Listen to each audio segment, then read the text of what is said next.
once you break out of that and you realize that within that band we are having an experience, but it's not who we are, then you start to open yourself to much greater levels of awareness. Not because you're special or you have to sit cross-legged on a mountain or meditate in a cave for 30 years. You just have to move your point of self-identity, your point of observation of self and the world, from I am Charlie Jones, to I am infinite consciousness having an experience as Charlie Jones. And when people do that, it's happened to me, the shift that takes place, instead of is quantum. Stay there. Got a break. Okay. David Icke. Key information. In the time we have left, 35 minutes roughly with David Icke, I want to spend a little bit more time on the nature of reality, let him finish that point, and then I want to get into some of the latest things developing inside the New World Order, inside this false paradigm they have created. Going back to David Icke, you were trying to make a point about the awakening, someone you talked to when you were in New Mexico. Yeah, it's funny how life goes. When I first began to consciously wake up myself about 20 years ago, I went through a real challenging time because, the top of my head opened and information came in that was so vast and so, amazing, and the volume of it, that basically I had a period of about 3 months when it was like you press too many keys on a computer and the computer freezes and goes, I can't filter this, I can't compute this, I'm freezing.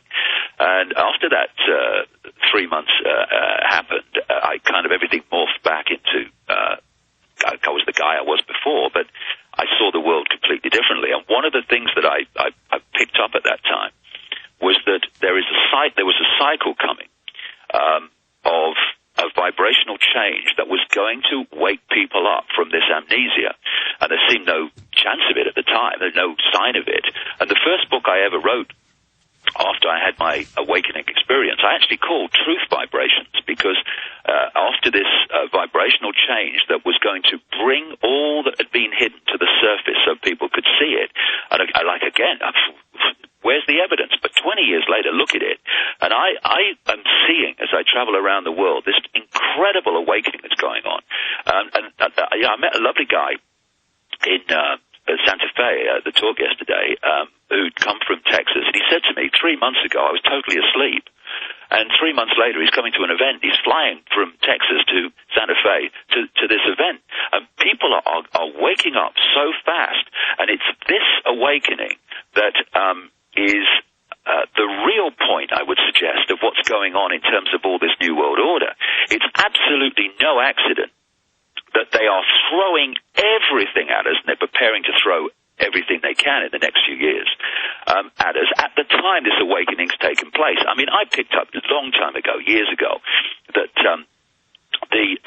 the inner core of this New World Order absolutely knew that this awakening was coming, and this vibrational cycle was coming, that was going to awaken people to their true nature. And they're battling to keep the lid on it. And what's fantastic, Alex, is as a wonderful line in the sand that we could stand together on, the number of people who are seeing this swine flu vaccine for what it is. You imagine, mate, 10 years ago, if they'd have played this, people had just lined up, not even thought about it. Look at the change that's taking place. And it's happening so fast, it's an exponential curve. And what we're looking at is the irresistible force, which is this awakening. It's coming face to face with the immovable object, the conspiracy, which thinks it's immovable but isn't. Wishful thinking, Mr. Rothschild and co. And they are going to push forward with this for a while. And it's going to seem as if it's going the wrong way and all is lost. But by 2016, this whole control system's coming down. Why? Because it's a vibrational construct, like everything is. And as we awaken and this vibrational change takes place, that construct is going to be unpicked. It cannot survive this. It cannot. And what we need to do, I strongly suggest, is slow the progress down of this conspiracy as much as we can. so that it's not as extreme by the time it goes down as it will be if we do nothing. We need to slow it down its progress through non-cooperation. It only exists because we cooperate with it. There are a handful of people comparatively at the core of this who know in full knowledge what's happening, why, and what it's for. You know, we've got the numbers. We stop cooperating with our own enslavement, and we'll slow this down very, very fast. As we're showing with the swine flu vaccination, they are not going to get the numbers they wanted. They're not, and they're going to try to up the ante to get them. We must keep that backbone stiff and not succumb to it. Absolutely, David, and you see them losing more and more ground. You see them panicking as they try to shift us into a new paradigm of even greater dehumanization and tyranny, where torture and war and death and secret police are the new goodness. They are they understand we're awakening and shifting out of their present tyranny, so they're trying to do a judo move and bring us into even greater oppression. But at every point, their control is collapsing.